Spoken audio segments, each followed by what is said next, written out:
10 conseils pour te libérer du sucre. Il n'existe pas de solution magique pour supprimer rapidement le sucre de ton alimentation. Il faut avoir la volonté de le faire et être vigilant au quotidien jusqu'à ce que de nouvelles habitudes alimentaires soient établies. Il faut que tu comptes de 3 à 9 semaines pour établir une nouvelle habitude. Mais tiens bon, c'est le seul moyen d'inverser le processus du diabète. Reste bien jusqu'au bout. Je te dis comment te libérer du sucre grâce à 10 règles simples.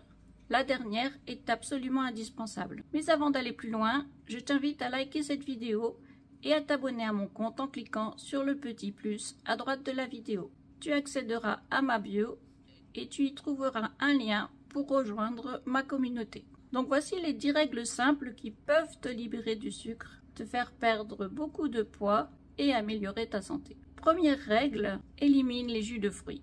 Un verre de jus de fruits, même maison, apporte en moyenne l'équivalent de 4 à 6 morceaux de sucre, autant qu'un soda. Ce sont des sucres assimilés particulièrement rapidement et qui provoquent de gros pics de glycémie. Élimine donc le jus de fruits tous les matins.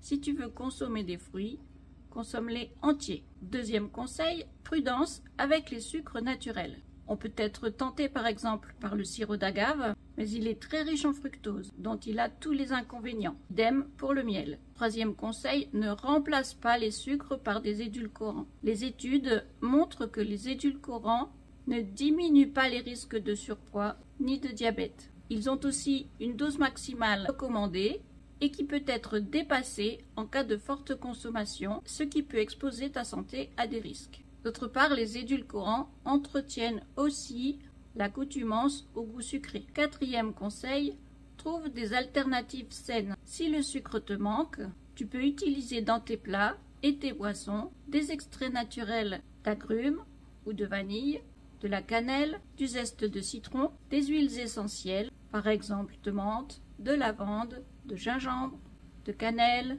de mandarine ou d'orange. Cinquième conseil, diminue progressivement ta consommation. Si tu as le bec sucré, ce n'est pas une très bonne idée de t'arrêter brutalement, mais veille tous les jours à diminuer un peu ta consommation. Sixième conseil, retiens les autres noms des sucres. Saccharose, fructose, glucose, dextrose, tout cela pour savoir les repérer sur les étiquettes. Septième conseil, autorise-toi de temps en temps un petit écart, une fois par semaine par exemple. Huitième conseil, teste de nouveaux petits déjeuners à base de protéines et de bons gras. Par exemple, des œufs au plat, brouillés ou en omelette. Des pancakes à la farine d'amande, de noisettes ou de coco. Neuvième conseil, diminue la quantité de sucre dans toutes tes préparations. Les recettes en contiennent beaucoup trop en général. Fais cela progressivement pour habituer toute la famille à manger de moins en moins sucré. Par exemple, pour une recette de gâteau comprenant 150 g de sucre, ne mets que 100 g. Et dixième conseil et le plus important, élimine définitivement les plats ultra transformés de ton alimentation. C'est-à-dire les pizzas, les plats cuisinés tout faits, les hamburgers, les biscuits. Ils se reconnaissent au fait qu'ils contiennent plus de 5 ingrédients et que certains de ces ingrédients ne se trouvent jamais dans une cuisine classique. Additifs, extraits, émulsifiants et autres exhausteurs de goût. Ces aliments transformés sont bourrés de sucre, de toxines, de mauvais gras et provoquent des pics de glycémie et de l'inflammation chronique. Quand tu es au supermarché, lis les étiquettes. Les ingrédients sont listés par ordre décroissant de poids.